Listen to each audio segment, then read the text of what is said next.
Hello, everyone. Meditation coach Leo signing in today. Today, I want to talk about the following. It's really important. I want to remind everybody that we are not our thoughts.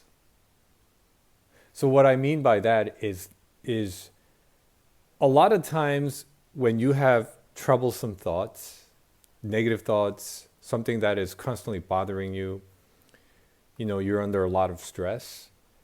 Obviously, because you are influenced by the hormones of stress and you start riding that cycle, that loop, remember, from going from thinking to feeling, from feeling to thinking, as Dr. Joe Dispenza had mentioned in his books, and I have previously mentioned about this cycle.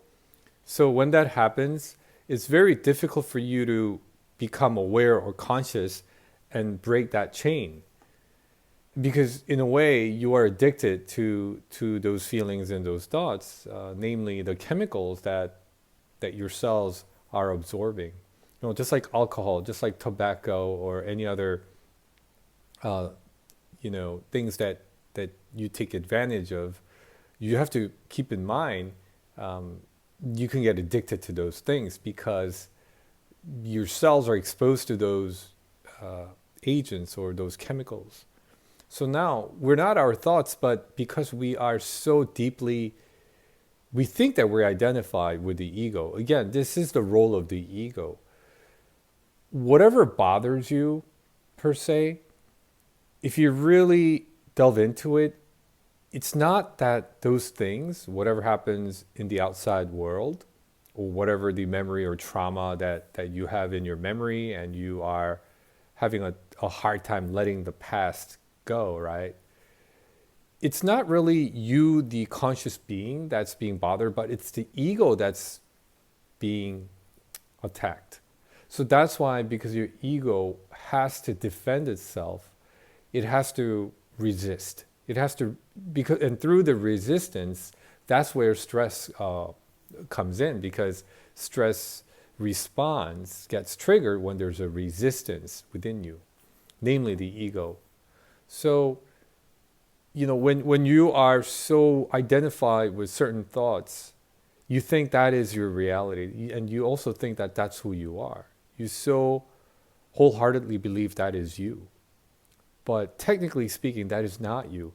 You are the higher self, the higher intelligence, right? But we forget that, again, when we are influenced by the stress hormones, unfortunately. So, why is it so difficult for us to be in this present moment? Why are we so, being dragged by our thoughts and emotions, even though really deep inside our consciousness, we don't want to do that, but we somehow end up getting dragged, into a, I don't know, like maybe like a black hole or something. We're just being sucked in, and we have no control over it.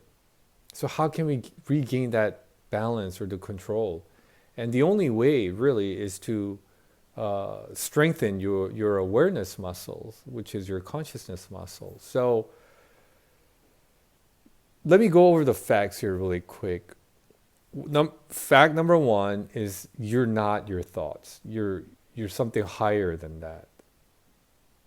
Matter of fact, we are consciousness. We talked about this before. If you remove your identity as who you are as a human being, namely, get rid of your name, your all of your identity, like your gender, your family, your relationships, your career, your education background, all of that. If you let go of all of that, what remains at the end of the day is your consciousness, it's your awareness.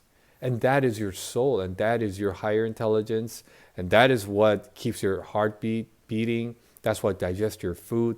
That's what heals your body without you having to command it all the time. So that is the infinite intelligence, so to speak. So please remember that your thoughts are not you. That is literally not who you are. And that's fact number one. Fact number two is that Dr. Joe's studies or his themes are a consistent motif in some of my videos. But remember the thinking to feeling loop.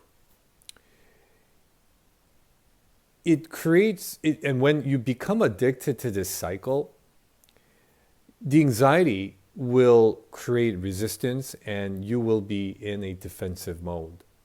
And when you're in a defensive mode, you have to use a lot of energy, a lot of your ATP to prepare for the fight, if you will. And so this will create more anxiety. So again, it's a loop between anxiety and resistance, anxiety and resistance. And when this goes on, your body will be impacted by it negatively. So this is fact number 2 you have to keep in mind. Fact number 3 is, a lot of times when you think you're the thought, what you're doing from a psychology term is, this is what's called the cognitive distortion. And literally it means that you're distorting your reality. You're not viewing, you're not interpreting your surroundings the way it exactly is. You're distorting it. You are reshaping what's really real, and really trying to interpret it the way that you want to interpret it instead of interpreting it exactly the way things are. So it's an illusion. You're creating your own illusion, false illusion. And if you keep doing this, there's no way of getting out of that depressive mode. It's going to create further depressive episodes. Fact number 4 is the reason why, when you are always thinking that you are that thought, believing that you are that thought, you always want to make sure that your expectation is not high. What I mean by that is, you always try to anticipate the worst case scenario.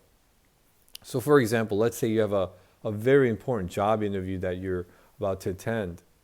So you want to apply, you apply for the job, but you're not sure if you're going to get called in for the interview. But, when you are being prepared for the worst case scenario, you're probably already giving up the fact that you're going to get that phone call or response saying that, oh, we need you to come into the office for the interview. So when you're doing this, again, this also will lead you to depression because, you're really looking forward to hopeless, a hopeless situation instead of something that is hopeful, right? So in a way, this is a negative, self prophecy. Like you're creating your own negative future, without you actually wanting it, but you're attracting more of the negative outcome by anticipating for the worst case scenario. How pathetic that is, right? But we do that all the time. So I want you to keep in mind of all these facts, and when you're having this sort of situation where you think you're being so identified with your negative thoughts and feelings, remind yourself that, hey, there's just 4 facts that I gotta kind of go through again to make sure you snap out of it. You get out of this mode, right? This state of mind or state of being. And some of the solutions that I can recommend to you is obviously meditation. You can do mindful meditation, and if constantly negative thoughts and the monkey mind, doesn't stop, then you can be aware on your breathing pattern, inhaling, exhaling. So that's where your attention goes. That's where you will have your consciousness. Or sometimes you can focus on certain body parts. If you're sitting on a chair, try to put your awareness of how your skin feels, the area where it's in contact with the chair or the cushion. You can even put your attention on your heartbeat, or perhaps the external, what the noise that you hear, the background noise you hear outside the window or something like that. The other solution that I can recommend to you, I think this book that's been written by Eckhart Tolle. He's a spiritual teacher, globally famously known for his work, and I think that the book title was called "The Power of Now," and he shares with us this one notion where, if you're constantly having this monkey mind, there is this one technique where you can anticipate on the next thought cycle that you might have. So, some monkey mind is, there's no script for it, right? You just, whatever pops up in your mind, you just have it, unless you consciously strategize. Okay, the next thought I'm going to have in my mind is having lunch, or or taking a shower, or reading a book. Unless you give yourself a specific command, your brain or your mind will go out there and just start thinking about whatever that it wants to think about. So you have absolutely no control over that. But at least if you anticipate on, oh, okay, what am I going to think next, without actually planning it, and out of that curiosity, you kind of let go of that negative thought that you had previously. The other third solution is, when you're meditating, or when you are in a meditative mode, try not to make judgment, because we're so addicted to labeling things, whether it's people or places or situations. We're like a scanning machine. We go out there and test this for yourself. You'll go out there in the park or in a subway, or and you just start looking at people and things, and automatically you're going to start labeling everything. Oh, it's going to be, it's nice or not nice, it's clean or not clean. It's like, without you actually being aware of it, you're always putting some kind of labeling on all the things that you encounter. And this actually, believe it or not, depletes your energy. So, but if you consciously decide on not to judge or put a label on it, you'll be much more free from having to do all that scanning and having to make some kind of a judgment on those things. So again, before we end this video, I'd like to remind you again, we are not our thoughts, but we are higher intelligence. We are the actual awareness, or the consciousness that can control our thoughts. So thank you for listening. Please hit that thumbs up button. And if you can subscribe, I'll be very grateful. I'll have more interesting contents for you next time. Until then, take care.